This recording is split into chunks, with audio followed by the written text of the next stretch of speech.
Revenue education ગુજરાતમાં આપનું સ્વાગત છે. ઉપયોગી માહિતી માટે સબસ્ક્રાઇબ કરો. વિડીયો ગમે તો લાઇક જરૂર કરજો. ચાલો શરૂ કરીએ. નમસ્કાર. જ્યારે પણ ગુજરાતમાં ખેતીની જમીનની વાત આવે ને ત્યારે એક કાયદો તો તરત જ મગજમાં આવે. ગુજરાત ગણોત ધારો 1948. આમ જુઓ તો આ ખાલી એક કાયદો નથી, આ તો એક એવું ઐતિહાસિક પગલું છે જેણે ખેડૂતોના હકો અને જમીનની માલિકીની આખી સિસ્ટમ જ બદલી નાખી. તો ચાલો આજે આપણે આ ખૂબ જ રસપ્રદ કાયદાને જરા ઊંડાણથી સમજીએ. તો પછી મૂળ સવાલ એ જ છે, બરાબર ને, કે ભાઈ આ જમીન, ગણોતીઓ અને માલિક, આ ત્રણેયની આખી જે સિસ્ટમ છે એના નિયમો શું છે, કોને કેટલા અધિકાર મળે અને કોની શું જવાબદારીઓ હોય. ચલો આખી વાતને સ્ટેપ બાય સ્ટેપ સમજીએ અને આ બધા જ સવાલોના જવાબ શોધીએ.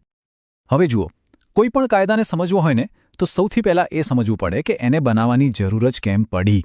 તો ચાલો સૌથી પહેલાં આપણે એ જ જોઈએ કે આ ગુજરાત ગણોત ધારા પાછળનો અસલી હેતુ શું હતો.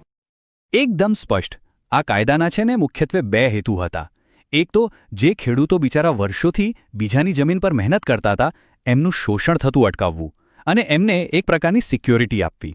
અને બીજો જે સૌથી મોટો હેતુ હતો એ હતો ખેડે તેની જમીનનો સિદ્ધાંત, મતલબ કે જે ખરેખર ખેતી કરે છે એને જ જમીનનો માલિક બનાવવાનો રસ્તો ખોલી આપવો.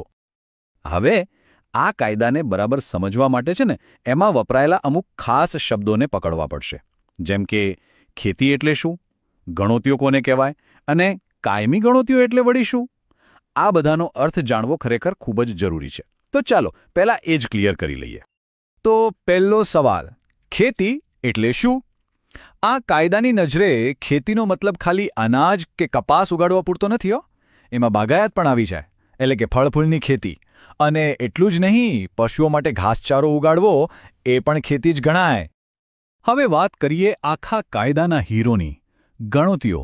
એકદમ સાદી ભાષામાં કહીએ તો જે માણસ બીજા કોઈની જમીન પર કાયદેસર રીતે ખેતી કરતો હોય એને કહેવાય ગણોતીઓ.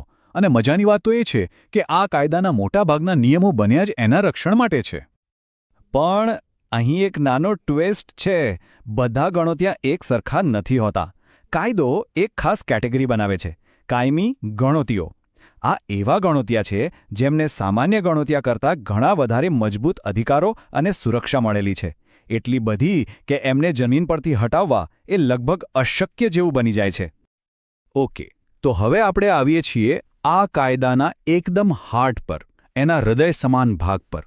આ કાયદાએ ગણોતિયાઓને એવા તો જબરદસ્ત ક્રાંતિકારી અધિકારો આપ્યા કે જેણે એમની આખી આર્થિક અને સામાજિક જિંદગી જ બદલી નાખી. વિચારો, એ સમયે ગણોતિયાને સૌથી મોટો ડર કયો સતાવતો હશે? ભાડાનો, બરાબર ને?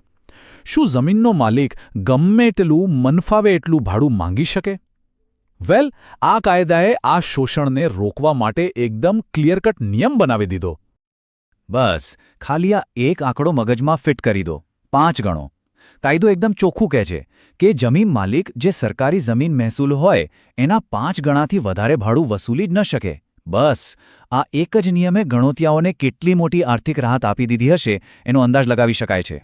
અને હવે આવે છે સૌથી મોટો, સૌથી ઐતિહાસિક અધિકાર, એક ગેમ ચેન્જર, ખેડે તેની જમીનના સિદ્ધાંતને હકીકતમાં બદલનારી કલમ 32. આ કલમ શું કહે છે? એ કહે છે કે જે ગણોતીઓ જે જમીન ખેડતો હોય એ જમીન ખરીદવાનો પહેલો હક એનો જ રહેશે. વિચારો, આ કોઈ નાની સૂની વાત નહોતી. આ તો સીધું સત્તાનું હસ્તાંતરણ હતું, માલિકીનો અધિકાર આપવાની વાત હતી. આ આખી વાતને આપણે જરા ટાઈમલાઈન પર જોઈએ. 1948માં કાયદાનો પાયો નખાયો, અધિકારોની વાત શરૂ થઈ અને પછી આવ્યો એ ઐતિહાસિક દિવસ. તારીખ હતી 1 એપ્રિલ 1957, જેને ખેડૂત દિવસ તરીકે પણ યાદ કરવામાં આવે છે. આ એ દિવસ હતો જે દિવસથી કાયદા એવું માની લીધું કે જે ગણોતીઓ જમીન ખેડી રહ્યો છે એ જેનો માલિક બની ગયો છે. બસ વાત પૂરી. ચાલો, ગણોતિયાના અધિકારોની વાત તો આપણે કરી, પણ હવે એક બીજો મોટો સવાલ, શું ગમે તે વ્યક્તિ ગુજરાતમાં ખેતીની જમીન ખરીદી શકે છે? આ કાયદો છે ને એ ખાલી ગણોતિયાના હકની વાત નથી કરતો, એ જમીનની લે-વેચ માટે પણ અમુક બહુ જ સ્ટ્રિક્ટ નિયમો બનાવે છે. ચાલો હવે એના પર એક નજર કરીએ. આ એ સવાલ છે જે મોટા ભાગના લોકોને થાય છે કે ભાઈ જો કોઈ વ્યક્તિ પોતે ખેડૂત ન હોય તો શું એ ગુજરાતમાં ખેતીની જમીન ખરીદી શકે, ઇન્વેસ્ટમેન્ટ માટે કે બીજા કોઈ કારણસર? આનો જવાબ કદાચ ઘણાને નવાઈ પમાડશે. જવાબ છે એક મોટો બધો ના. કાયદાની કલમ 63 એકદમ સ્પષ્ટ છે. જો કોઈ વ્યક્તિ ખેડૂત નથી તો એ ખેતીની જમીન ખરીદી જ ન શકે. હા, એમાં એક અપવાદ જરૂર છે. જો જિલ્લા કલેક્ટર કોઈ ખાસ કારણસર, જેમ કે કોઈ ઉદ્યોગ સ્થાપવા માટે સ્પેશિયલ પરમિશન આપે તો અને તો જ એ શક્ય બને છે. અચ્છા, એ પણ સમજવા જેવું છે કે બધી ખેતીની જમીન એક સરખી નથી હોતી. એમાં એક પ્રકાર છે નવી શરતની જમીન. આ એવી જમીન છે જે સરકારે અમુક ખાસ શરતો સાથે આપેલી હોય અને કાયદાની કલમ 43 પ્રમાણે આવી જમીનને વેચવી હોય કે કોઈને ટ્રાન્સફર કરવી હોય તો એના માટે કલેક્ટર સાહેબની પરમિશન લેવી કમ્પલસરી છે. એના વગર એનો સોદો થઈ જ ન શકે. અને અહીં એક બીજો બહુ જ મહત્વનો પોઈન્ટ. જ્યારે પણ ખેતીની જમીનનો કોઈ સોદો થાય ત્યારે સવાલ એ થાય કે એ સાબિત કોણ કરશે કે જે જમીન ખરીદી રહ્યું છે એ ખરેખર ખેડૂત છે? તો કાયદો આ બાબતે એકદમ ક્લિયર છે. ખેડૂત ખરાઈનું પ્રમાણપત્ર મેળવવાની જવાબદારી એ જમીન ખરીદનારની છે, વેચનારની નહીં. ઓકે, કાયદાની વાતો તો બધી બરાબર, પણ સવાલ એ છે કે આનો અમલ કેવી રીતે થાય? માની લો કે જમીન માલિક અને ગણોતિયા વચ્ચે કોઈ ઝઘડો થયો, કોઈ વિવાદ થયો, તો એનું સોલ્યુશન ક્યાંથી મળશે? કોણ એનું નિરાકરણ લાવશે? ચાલો હવે જરા એની પ્રોસેસ પણ સમજી લઈએ. તો આ કાયદાને લગતો કોઈ પણ પ્રશ્ન હોય, કોઈ પણ વિવાદ હોય તો જવાનું ક્યાં? જવાબ છે મામલતદાર અને કૃષિ પંચ.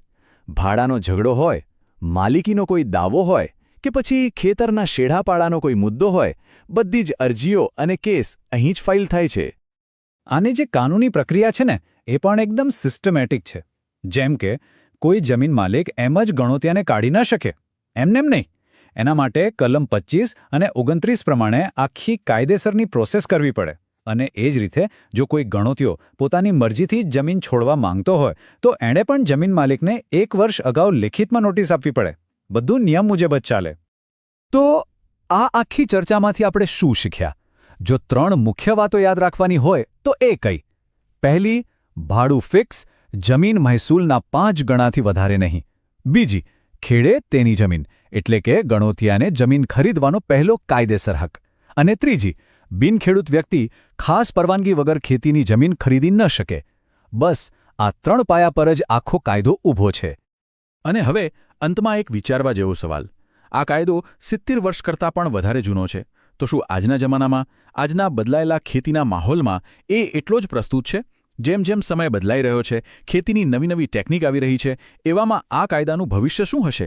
આ એક એવો સવાલ છે જેની સાથે આપણે આજની આ વાતને અહીં પૂરી કરીએ છીએ.